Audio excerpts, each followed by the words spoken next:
All right, in today's episode, we have Michael Saylor. Now, Michael is the CEO of MicroStrategy, very large publicly traded company. He's also, you may know, one of the really the biggest public advocates right now for Bitcoin. He made headlines moving a lot of his company reserves on a very, very, very large publicly traded company into Bitcoin. He also has a really interesting foundation that I was looking through where you guys are providing free education to, I believe, is over 800,000 young people across the world. And so all around, very interesting person. So if you're excited about this episode, please make sure that you hit the like button right over there on this side, right over there on this side to send this out to more people. Give us a comment down below and let us know what you think about this episode. And it's good to see you, Michael. Jake, thanks for having me. Yeah, pleasure. So I wanted to start by asking you right now, I look around at what's happening. Like I told you, I started this channel around the time of the lockdowns, and I really started it because I feel for the most part, we're wholly unprepared and people don't really realize what's happening to the currency and the global system. And I look around and I see the sheer number of people that have really lost their jobs. I mean, before it was 75% of people were living paycheck to paycheck. It's got to be a lot worse than that now. And that's just America. I mean, then you think globally what's happening, and we're in this very weird situation where, now maybe some of the economic realities are setting into the stock market, and everyone's just saying, what do we do? Oh, what's your assessment first on kind of what's happening right now here in 2021 and your expectations moving forward? I think March of 2020 was a watershed moment, and that was the onset of the pandemic and the monetary response to the pandemic. So the most important idea is that the money supply has been expanding about 6 to 7% a year for a decade from 2010 to 2020. And when the money supply expands 7% and the assets stay constant, then the price of the assets go up 7%. So the S&P 500 was going up about 8.5% for a decade, and the money supply was expanding. If you stop expanding the money supply, the S&P 500 would have stopped going up. What happened in March is that the money supply started expanding at 24%, so triple. The S&P jumped by 24, 25% instead of by 8% a year. And you have to now, if you're an individual, if you're a business or if you're an individual, you now need to become much more macroeconomically sensitive to the strength of the currency.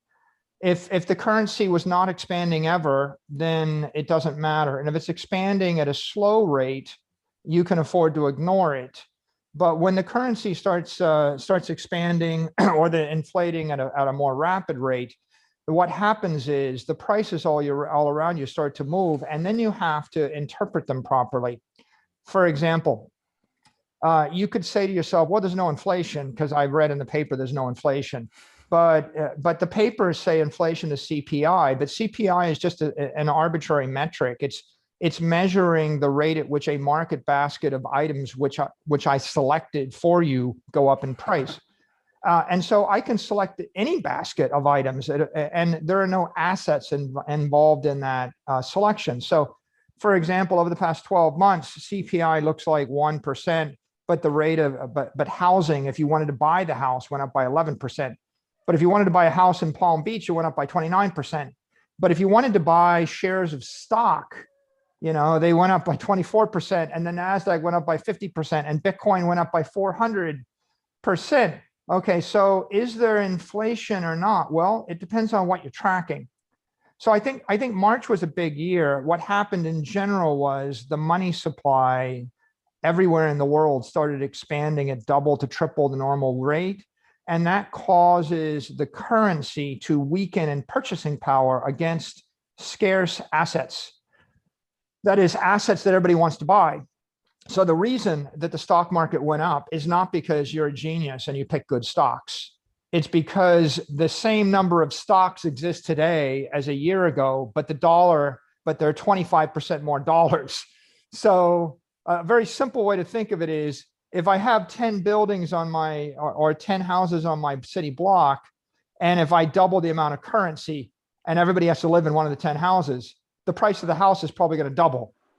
And so what's happening here is that the currency is weakening, and it's manifesting itself differently in different assets and products and services. And if you think about this, if I increase the money supply by a factor of 10, the cost of watching streaming YouTube videos is not going up, right? Because it's very low variable cost. But if I increase the money supply by a factor of 10 and there are only 10 houses in your neighborhood, the cost of the house is probably going up.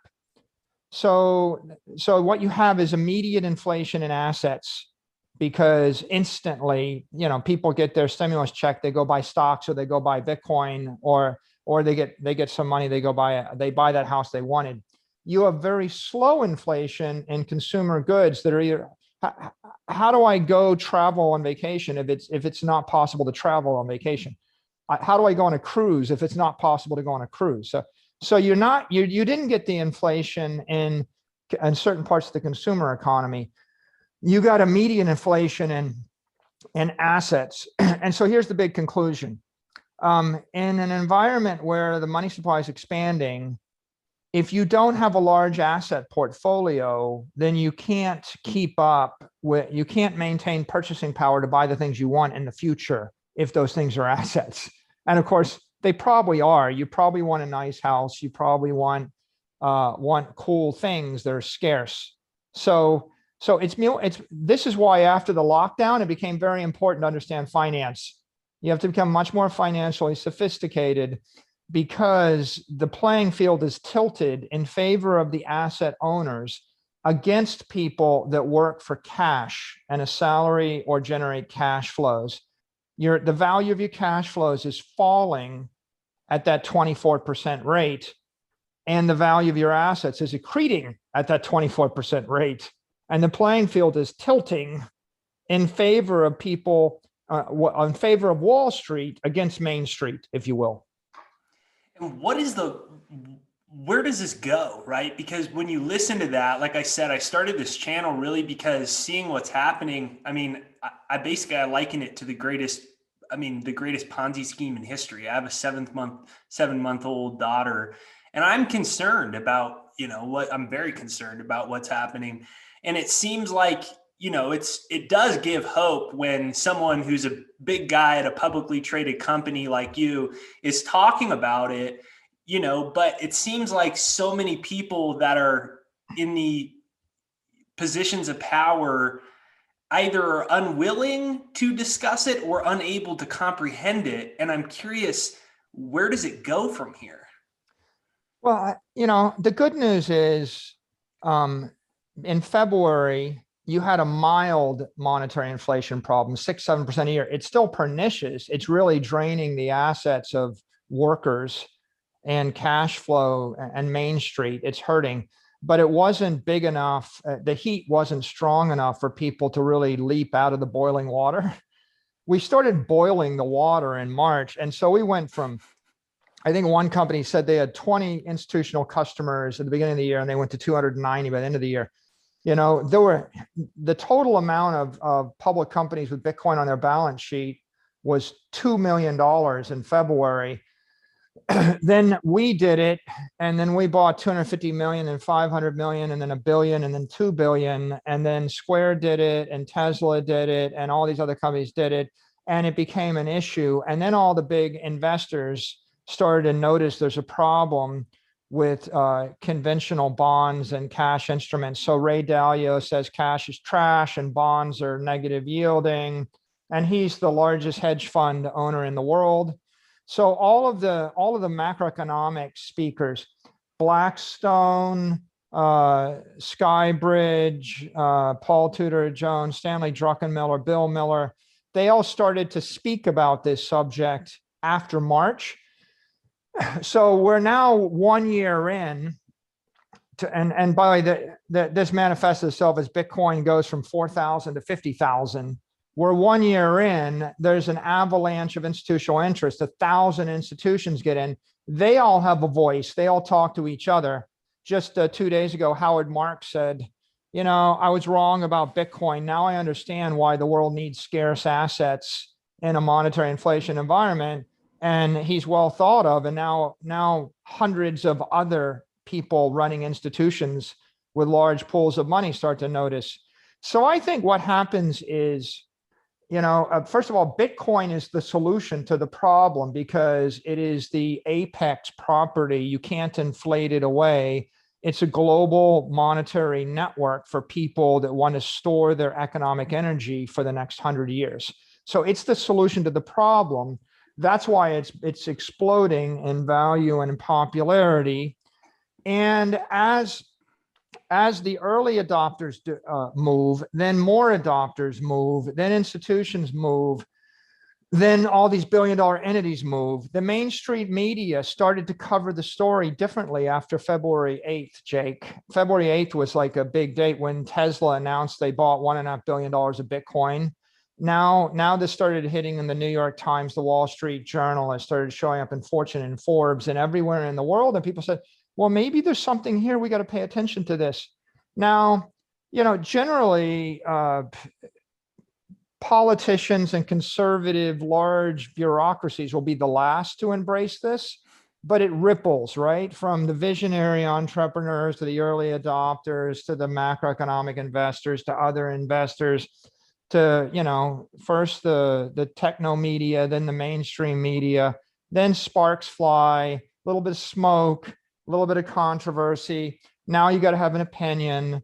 And it's going to be injected into consciousness. I think this is part of the healing process of a free market. And over time, look, there are two ways it can go, Jake. One way it can go is in an environment where there are no property rights, where you have an authoritarian government and no property rights.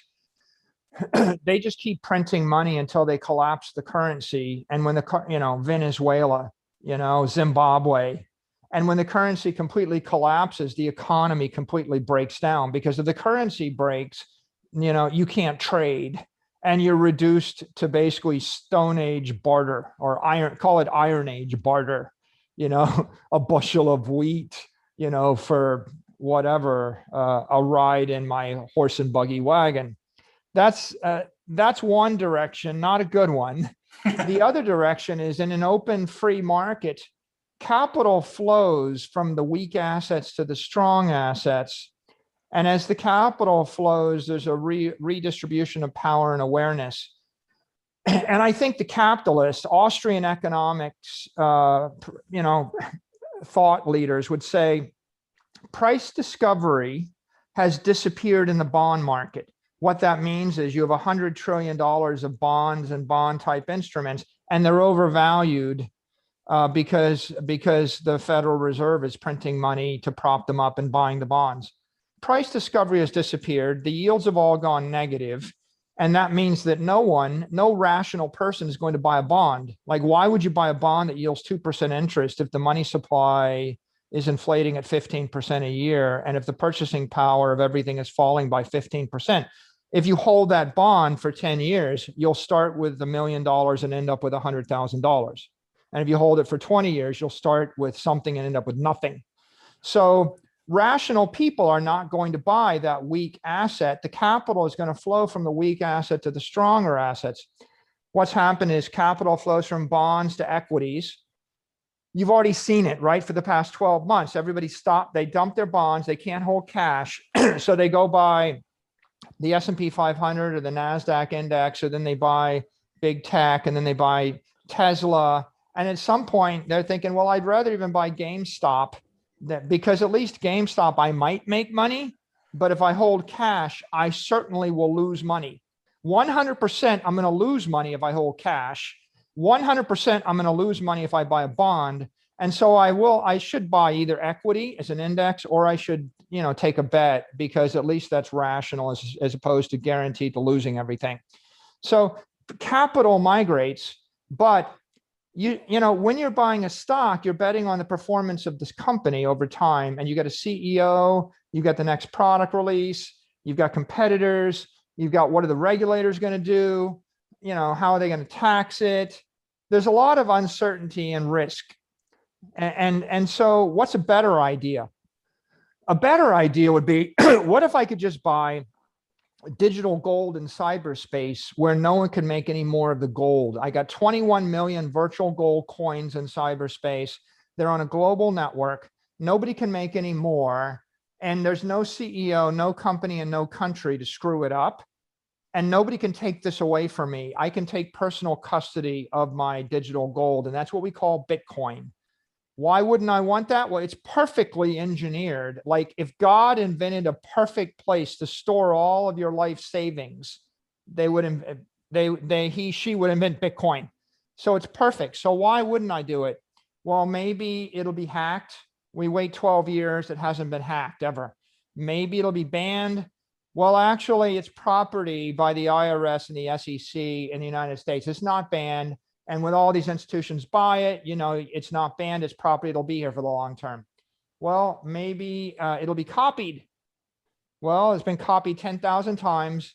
Nobody was successful, right? Bitcoin is 100 times bigger than Bitcoin Cash, 200 times bigger than Bitcoin SV. And so the dominant digital network with $1 trillion of money in it, that's probably the bank in cyberspace that we're all going to use. And I can, you know, 120 million other people made the same decision. So I have a problem, which is where am I going to store my life savings? I have at this point only two choices. I can either put it in the stock market and buy a high tech, a company that's going to grow fast. By the way, why do you want to grow big? Why do you buy a high growing tech company? Because you have to grow faster than the rate at which the currency is weakening. If the currency is expanding at 15% a year, you have to grow at faster than 15% a year, your cash flows. So there's a rational reason to buy big tech or to buy the high flyers, because if they're not going to grow 25% a year, if I keep expanding the money supply by 20% a year, you know, you just do discounted cash flow analysis. You have to discount the cash flows by the rate of money supply expansion. And so common sense is if I'm growing 0% a year and the money's getting weaker 20% a year, the cash flows aren't worth nothing in 7 years. Okay, so ultimately what's going on here is you either have to put your money in the stock market and guess on high tech, high growth, and that's a challenge, but you can do it. That's the popular solution. Or the other solution is I put my money in a bank in cyberspace, the bank of Bitcoin. It's run by incorruptible software, and it offers me a global, affordable, safe, secure savings account for a person that neither has the means or the inclination to run their own hedge fund. And that in essence is what Bitcoin is. That's why people are stampeding into Bitcoin at the rate of millions a month. So do you think that this process with the inflation and devaluation of currency will essentially continue until enough people basically don't want to play the game anymore? Because, you know, you look at it and, you know, I looked at Klaus Schwab from Davos Group and I read his book on the reset, and, you know, you're seeing a lot of this rhetoric by some of these individuals that essentially don't want to lose control over basically a hegemony system that they've created. Meanwhile, you have more and more people starting to wake up and saying, I don't know if this is a good idea. So do you think that it's basically going to be a power by force where too many people just wake up? Or what is your philosophy on how this continues to unfold? Well, 10 years ago, you didn't have Bitcoin, and the best idea you had was gold. And so if you look at the Weimar Republic, when you have absolute power and they just print the currency and it collapses, the entire regime collapses. And everybody's best idea is I hoard gold. If you look at Zimbabwe, eventually the economy collapses. If you look at Venezuela, the economy collapses. When you don't have an option, you know, the currency collapses and people are left destitute, and sometimes there's revolution and yeah, I could make a list of all the bad things that happened in history because the money got debased and the economy collapsed, but I won't.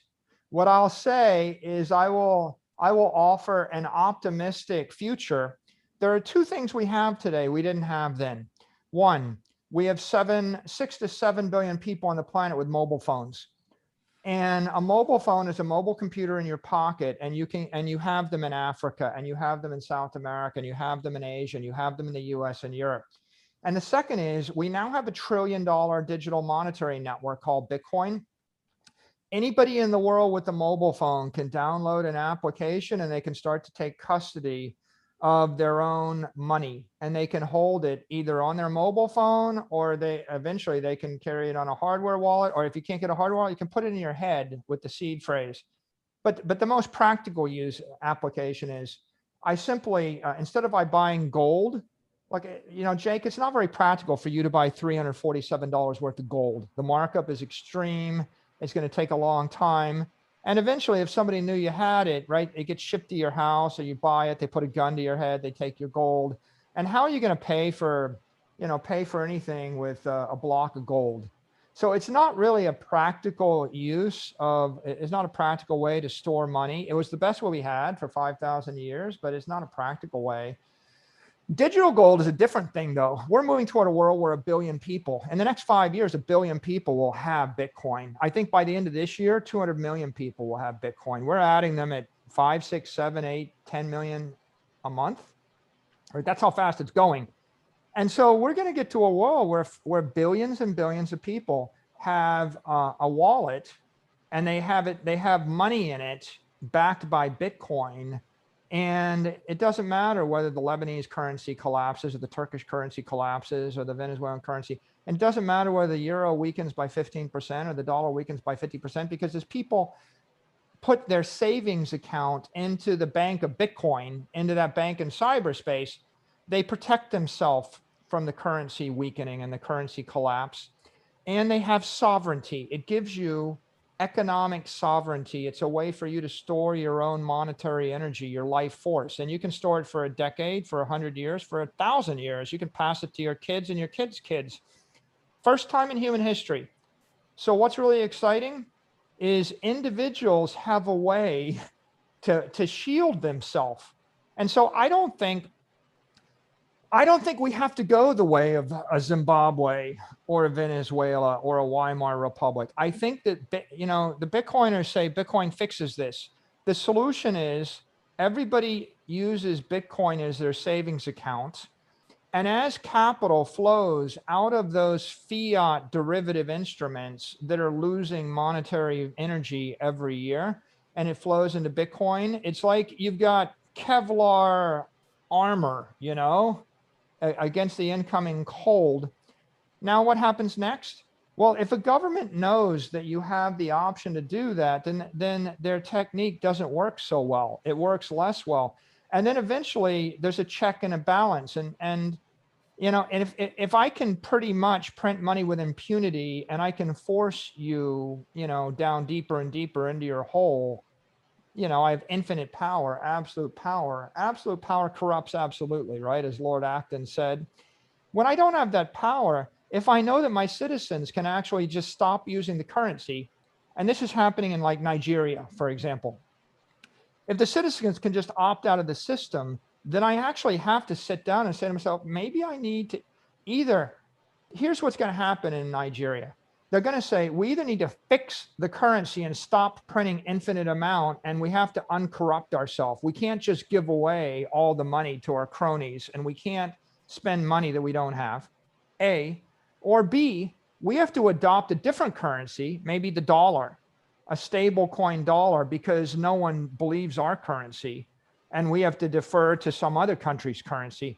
Or C, people are just going to move and they're going to opt for a commodity currency like Bitcoin, and they're going to use that instead. And that puts every country to the question. And you can try to ban it. You can say, well, we don't want our citizens to have it. But how are you going to take away a product which I can hold on a mobile phone and I can access via VPN? I mean, look at VPN. People in theory can't access Google and Facebook and Twitter in China, but they access them. You can't really take away something which is encrypted, which moves at the speed of light over the airwaves. Just really hard. So Bitcoin ultimately is this, it's a stabilizing force for good. And it's not going to immediately solve the problem, but it's an antidote, or it's an antibiotic. You're taking an antibody against this. The currency, if it's losing 20% of its economic energy a year, it becomes toxic. It's like having toxic blood running through your body. Or another way, Jake, to say it is, I'm sucking 20% of the oxygen out of your bloodstream every year, and eventually going to suffocate you unless you have an oxygen bottle. And Bitcoin is like oxygen. It's an antidote to a toxic currency. And at the point that billions and billions of people start to avail themselves of it, then irrational actions by government have a check on them, and then that becomes part of the conversation, and people go, oh, maybe we should think twice. Maybe we can't just double the currency supply, or triple, or quadruple, right? There are consequences. One last point. There's a rhetoric which is like, well, we're going to keep stimulating the economy because we want to protect jobs, but we want to make sure people have jobs. Well, there are two great pernicious, what would be the word, myths. One is people, the greatest thing you give someone is a job, and the other myth is that inflation equals CPI. Okay, inflation doesn't equal CPI. Inflation is the rate at which the things you want to buy go up in value. So if you want a house, the inflation rate was 11%, not 1. And if you want to buy stocks in the S&P, the inflation rate was 20% or 25% or more. So the pernicious lie is that inflation is CPI. It's not true. And the second pernicious lie is everybody wants a job. They don't. What people want is Social Security. I'd like to be able to not work for the rest of my life and care for my family and do what I want to do. So if you work for 20 years, you save up all your money and you buy a bond that pays you $50,000 a year in income, you have Social Security.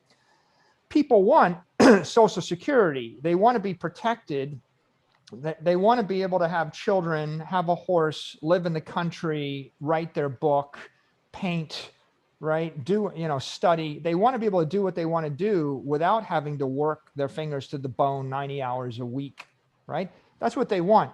So if the bond costs $1 million and pays 5% interest, it costs you $1 million of life savings. But when the politicians lower the interest rate to 2.5%, you have to come up with $2 million. And when they drive the interest rates down to 1%, you have to come up with $5 million. And when they drive the interest rates to 50 basis points, you have to come up with, 20 or $10 million, right? And so there's hyperinflation in Social Security. And so when the banker says, we're just going to keep interest rates low in order to give you a job, well, you could also say, we're going to keep making assets more expensive, so you have to work forever, and we're going to enslave you to work forever, right? I'm giving you a low-paying job, getting paid in a currency which won't buy anything, and you're going to have to do it until you're age 80. Okay, it's not a good thing, right? I'll leave you with the thought here. The road to serfdom consists of working exponentially harder for a currency growing exponentially weaker. That's the myth, right? We have to break out of that mindset. And that means strong currency is not bad, and not working is not bad, right? In fact, if you want to live a good life, you have to accumulate assets, and those assets have to be strong assets. And those assets, in the current environment, the assets are like a sail. You could almost say it's like I'm in a rowboat and I'm rowing, that's manual labor, and the wind is blowing 5 knots in my face and I can barely keep up with it. And then when the wind blows 20 knots in my face, like when the money supply is expanding at 20%, the wind's blowing 20 knots. I can't row forward anymore. I'm going to never get to my destination. I'm going to starve to death. So what do? You put up a sail and you turn the boat around and you sail with the wind, or let the wind blow you, or crosswise. And now you go 20 knots without working. Okay. If you don't look at the yacht behind the boat behind me, you need sails to cross the Atlantic. The assets are sails when the wind is blowing, and the wind is the rate at which the money supply expands. So if there was no wind, if the money supply was expanding at 0% a year, you have to go do something, because your assets are not going up in value. Actually, they'll go up. Your assets will go up in value at the rate the economy grows. They go up in value 2% a year, but you probably got to go do something else. But the wind blows when the money supply expands to 10%, your assets go up 10% doing nothing, right? And so the pernicious thing that happened in March is if you're on Wall Street and you have $1 billion in assets, you made 25% more doing nothing. You had the best year of your life. And if you're on Main Street and you generated $1 billion in cash flow, you have to work 25% harder in order to do nothing, in order to get nothing, right? If you work 25% harder, you got nowhere. If you're on Main Street, and if you're on Wall Street, if you went nowhere and did nothing, you got 25% more, right? That's the paradox of the rowboat versus the sailboat. And that's why if you want a business strategy as a business, it needs assets in it. And if you're an individual and you want a life strategy, a financial strategy, you need assets. And the only question is what's in your asset portfolio. And my view is that the apex asset, the best property in the world, is Bitcoin, because Bitcoin is property in cyberspace. And if it was property in California, it'd be taxed by Californian politicians.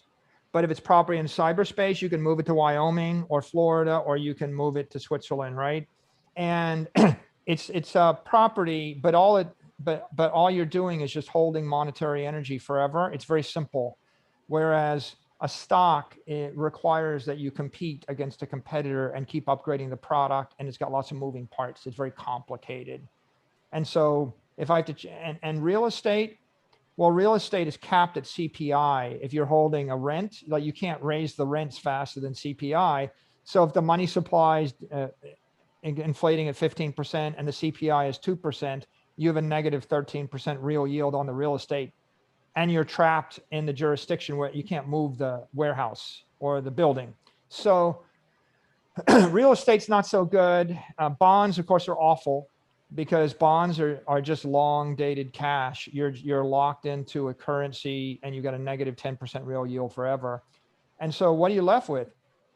Scarce art, diamonds and gold are commodities. You can create more of them. Scarce art, Da Vinci, Picasso, baseball cards, collectibles, trophy assets.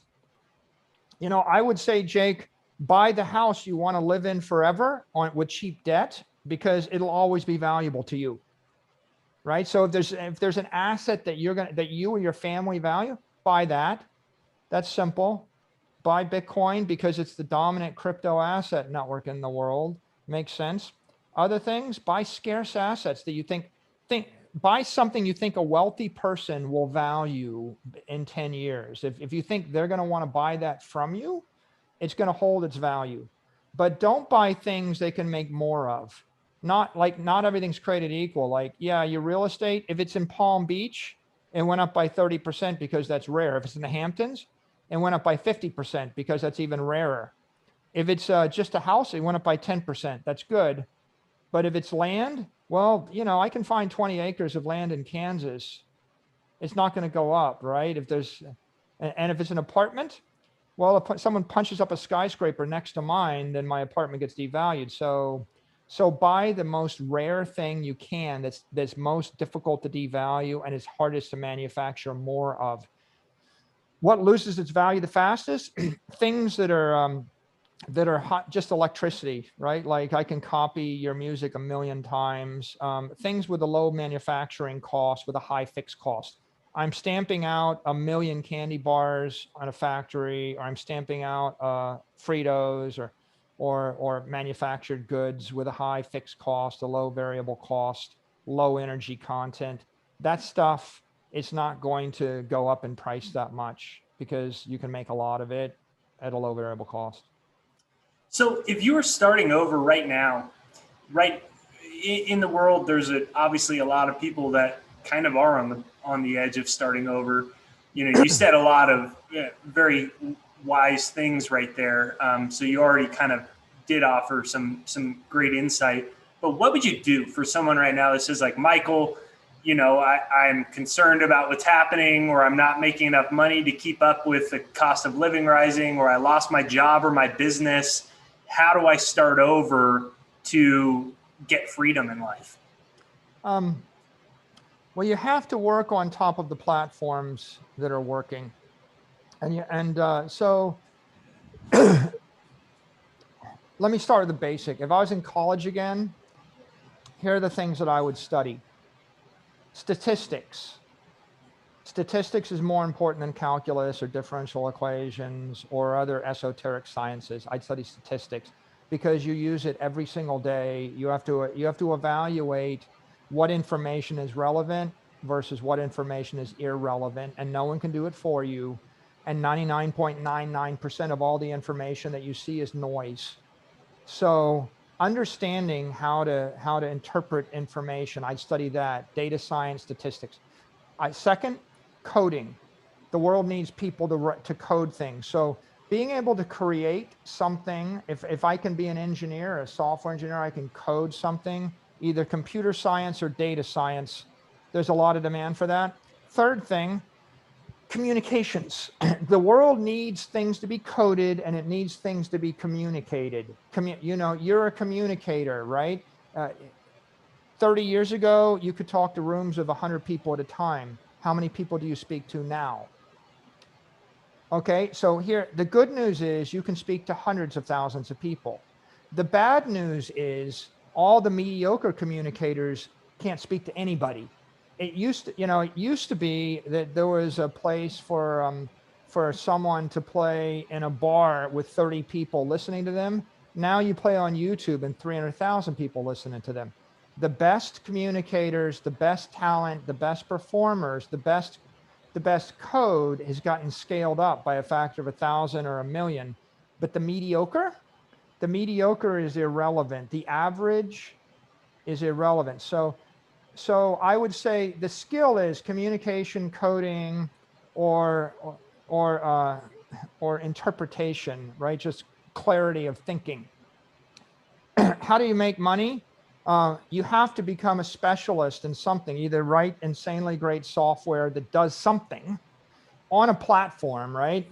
You have to work on a platform which is distributed, a cloud-based platform, which can be distributed to millions of people. So that's one way. The second is you can become an expert in something, right? You got to have a brand. Are you an expert in, you know, nutrition or dog? By the way, now we're getting to the point where you'll probably be a specialist in the banjo. You know, if you are the world's greatest banjo teacher on YouTube, there's a market for you. There might be a market for the world's second greatest banjo teacher. There probably isn't the market for the 17th greatest banjo teacher.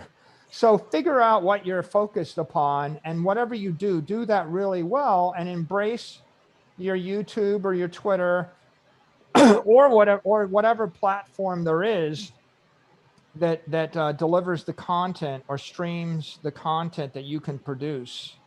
And then finally, just be aware that you don't need to be constrained by the 20th century notions of, I sit in a classroom with 300 other people and I learn at the same rate that they learn from a professor who's the mediocre professor. You know, when you walk out of the class, you exercised your sovereignty, and you said to yourself, you know, I can walk out of any class, any college onto YouTube, and I can go find someone which is 100 times smarter, 100 times more articulate, 100 times more successful, who has uploaded all of their thought, and they've made it available to me for free. And I can listen to it at my own time pace. You can listen to this video at 1.5 times speed up, right? And you can stop me, start me, and skip me. take control of your own destiny and your own education. Become an expert in whatever you think you love that the world needs, and then find a way to either communicate that or create something that adds value in that area. And then finally, give it to the world. We don't need someone to teach arithmetic to 32 people in a suburb, once a semester. What we need is for someone to teach arithmetic to 37 million people better, forever, online, right? And so create something really, really great on a platform that'll flow. There's a lot of segments of the market still unserved. There's a lot of excellence still to be, you'll find on YouTube, okay, that's good. But, no one really created a curated set of 12 hours of course to tell me exactly how to train my Chihuahua or whatever it is. You won't find that, but what you will find is 47,000 people that want that. And then that becomes your community. You curate it, you become the world expert in it. You feed off their energy, they give you hints, they feed off of your excellence, and something beautiful is created in cyberspace. Man, that was so good. Especially right now, I think that's so important, right? Because like you said, you don't need to live in the 20th century, and a lot of old opportunities are gone. And when we can express our sovereignty and find that specialization, that's what's made you CEO of a humongous company. But what happens to a lot of people is it goes back to this whole notion of either this tribe that we've been so conditioned to be a part of, or you discuss sovereignty, and you talked about when I left the classroom and it changed my life. That was the most important decision I ever made in following my own my own compass or my own sovereignty. But what tends to happen is either the fear of the tribe, or it's a fear of failure. How do you get past that, especially as someone like yourself that's been a shot caller and you've done things differently and on your own way? I think one of the ironic things after people pick a specialization is it seems to come back to mindset, emotions, and spiritual philosophies that seem to often hold people back. It's that we're so conditioned to not have any self-respect or self-confidence and submit to the tribe and give up our sovereignty. What would be your thoughts on that? Well, my first thought is you don't have to surrender having a mentor or a teacher. You simply just don't have to submit to the mediocre one that you were given by circumstance. You can reach out in cyberspace and find the most inspirational teacher and inspirational mentor, by the way, anywhere in the world and maybe anywhere in time. You can go back and listen to the speeches of Winston Churchill, right? You can bend time and space. So if you're not inspired and if you're not motivated, you have all of humanity getting uploaded to the internet. Every book ever written and every video, ever recorded is getting uploaded to the internet. So I encourage you to bend time and space and find your inspirational figure or character or mentor or teacher. You can find every speech or every lesson of, let's say, Richard Feynman. He's been dead for quite a while, but you can be in the class when he was lecturing, and people said he was one of the greatest physics professors that ever lived, better than a million other professors, and you can go be with the best of a million. So I would say find your spiritual inspiration. Tribe, don't accept the mediocre tribe, but on the other hand, there's a tribe in cyberspace of inspirational characters. If you're into Austrian economics, you can find them in cyberspace. If you're into some environmental cause, or if you care about animal husbandry or farming or planting, or if you're an intellectual interested in the classics, you can find that community that values and cherishes the same thing you do. You'll find that motivates you.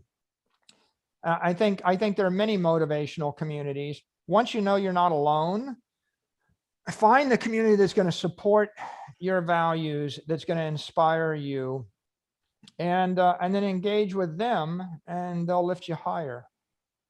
Okay, so last question. I know you're a busy guy, so I don't want to keep you for too long. I really appreciate all this last part's been great, so I'm definitely going to cut this second part and publish this second part again because I think people really need that inspiration. But there's a lot of people that went to MIT, and there's a lot of smart programmers, and there's a lot of people that probably had good ideas. Maybe you've heard a lot about people that had a good idea, but for whatever reason, you were able to build $1 billion company. And for whatever reason, you were able to accomplish the goals that you set in your mind, that probably a lot of other people had similar goals. And there's probably a lot of other people that had similar skill sets.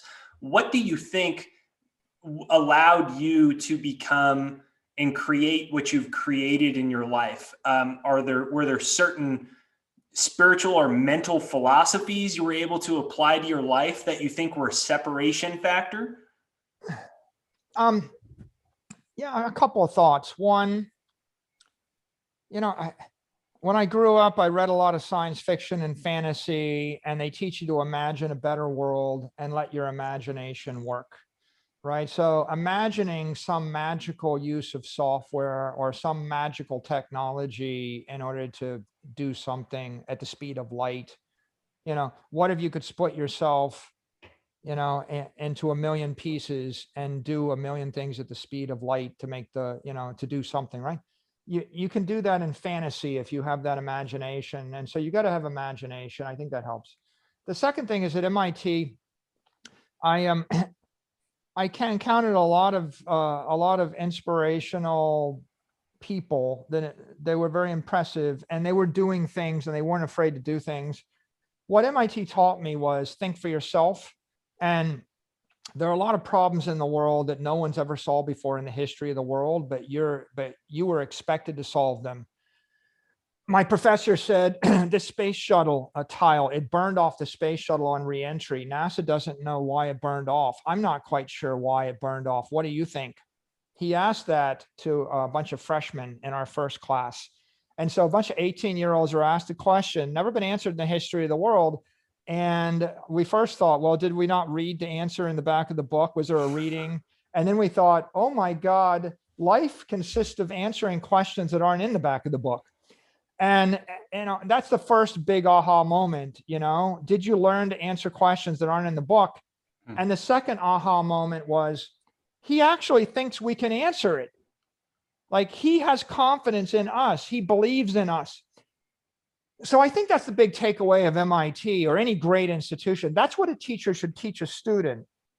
Think for yourself, and you're capable of creating something for the first time in the history of humanity, and don't be afraid to try. And I think from there, it's all tenacity. Not everything that I did worked, right? And by the way, I did a lot of things that worked that weren't going to keep working. So the first product I created, it got me to $1 million in revenue, and it wasn't going to work. And the academic critics, they said, that's not going to work forever. You're not going to be able to compete against Microsoft. And I was like, you're right, but it gets me to $1 million. And then I invented a new product that got me to 4 million. They said, well, that product's not going to work. Excel's going to replace that.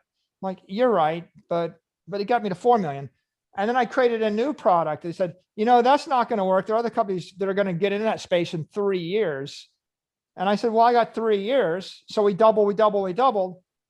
We did something else. And they said, well, that's not going to work, because there are critics. They always tell you why in 36 months, someone else is going to take your business from you. Why are you doing that thing you're doing? Someone else could do it better. Well, they're not. How are you going to compete in that market? Like, in theory, someone else can theoretically do it better. Well, what's my competitive advantage? Here's something someone said to me in my first job. He said, they were talking about getting in a new market, and some snarky person said, well, theoretically, like Dow Chemical or Exxon can do that better than us. What's your competitive advantage? And he goes, my competitive advantage is I intend to compete. Right? It's like, I'm going to go into the arena, and I'm going to punch the guy in the face. And everybody's like, well, theoretically you can't win, but the world is full of examples of people that theoretically can't win that won, Because at the end of the day, if you decide to enter the arena, the other person, maybe they're going through a different life experience. Maybe they had a bad divorce. Maybe their boss yelled at them. Maybe they got distracted by something else. Maybe they tripped and fell. Maybe you only think they can do better than you. Maybe you're going to actually say something or do something that they can't do. So believe in yourself. When you get knocked down, stand back up. If it doesn't work and you know it's not going to work, go on to the next thing, and you keep going until you find the thing that works. And what is it? The old Latin phrase, don't let the bastards get you down, right? It goes back thousands of years. There will always be someone that's going to critique you and tell you that won't work, that can't work, blah, blah, blah. Aren't you worried? And they feed you with fear and uncertainty and doubt. And if you allow the fear, right, to dominate your world, you'll never do anything. And the truth of the matter is,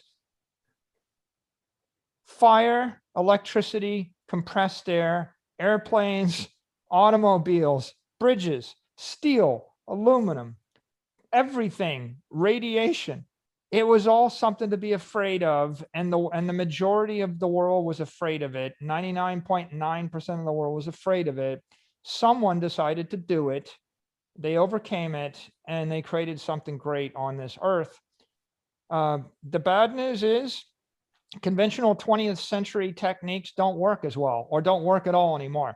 They're all broken. 20th century financial institutions, 20th century educational institutions, 20th century entertainment. It's all broken. That's the bad news. The good news is there's something new and better. There's a new paradigm, there's new technology, and the 21st century is waiting to be created. And if you have the optimism and the creativity and the courage to go forward and create something new and think different, then you can be the person that does that thing 1,000,000 times better than the equivalent person did it 40 years ago. And someone's gonna trip and fall, and other people are gonna get back up. But I heard that phrase, right? Like, my overnight success took 20 years.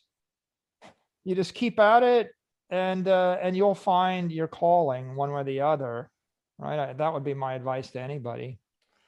Man, that was good stuff. It reminded me of that Steve Jobs quote, and he says, "When you realize the world was built by people no smarter than you, you can mold it, shape it, and change it however you want." Can I ask you? I have one more question while I was listening to you. What was the toughest time of your career, and how were you able to push through it?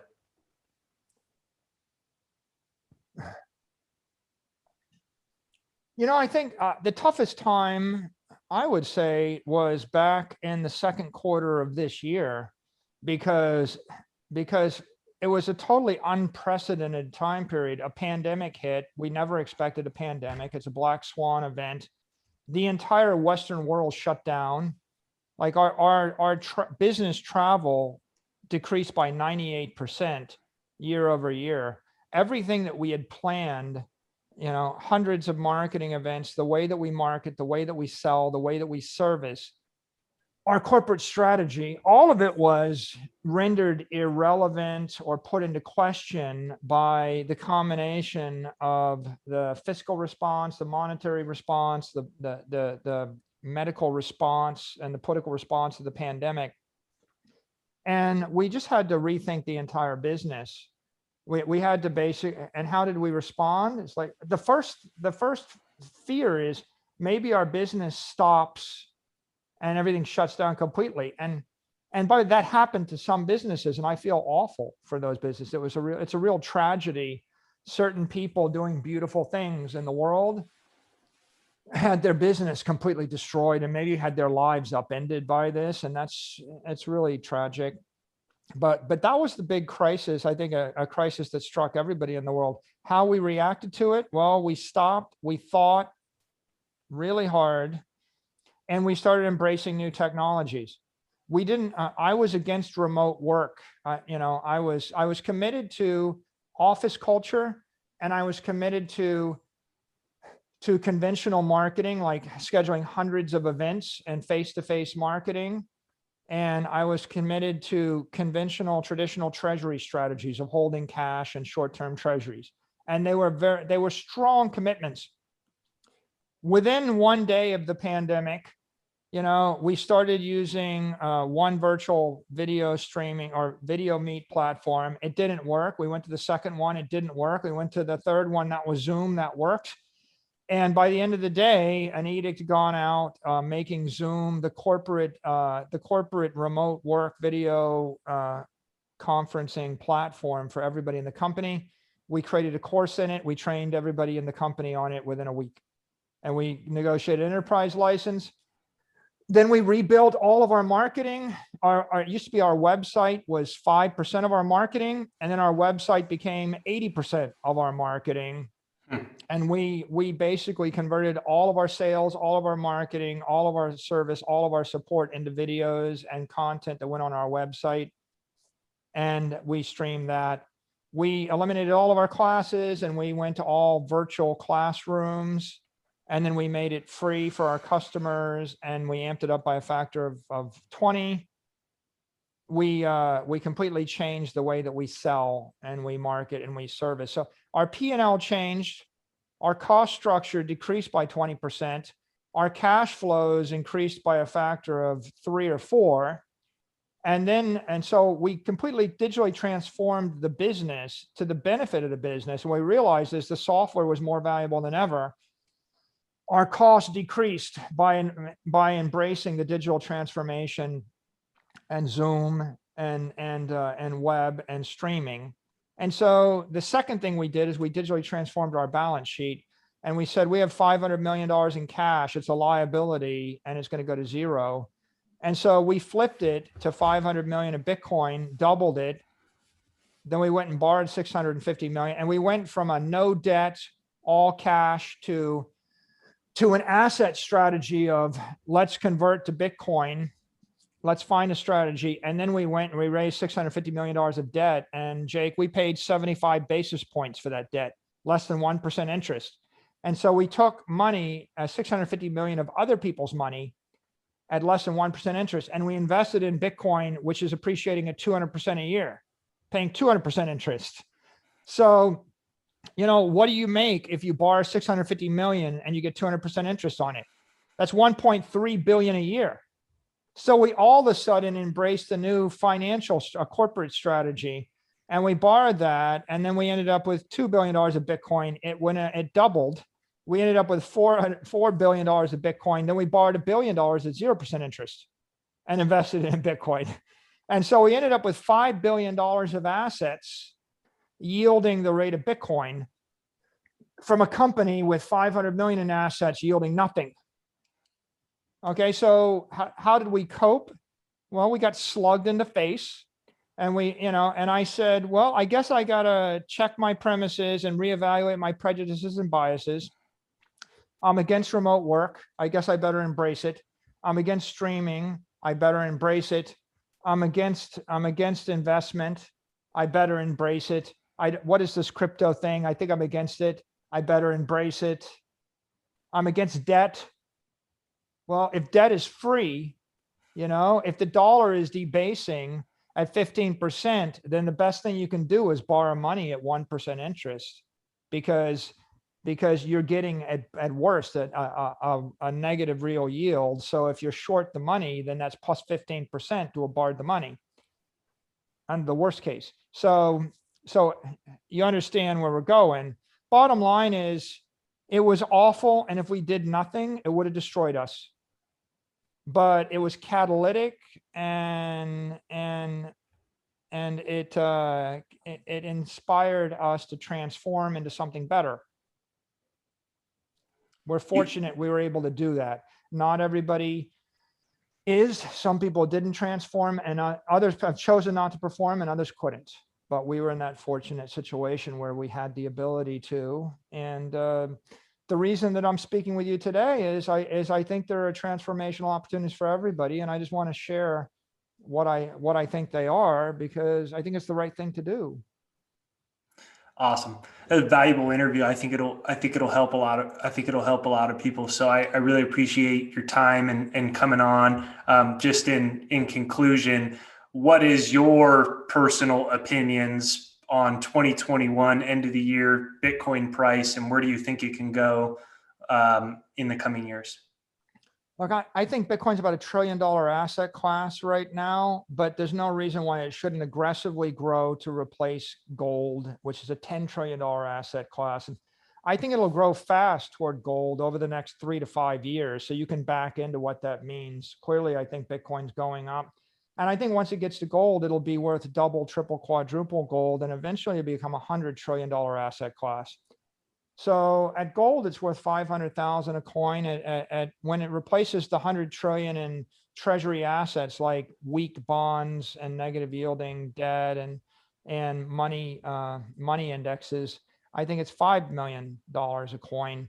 So I can't give you a short-term forecast, except that it's been going up 200% a year. So I'd be surprised if it doesn't keep going up 200% a year for the near future until it flips gold.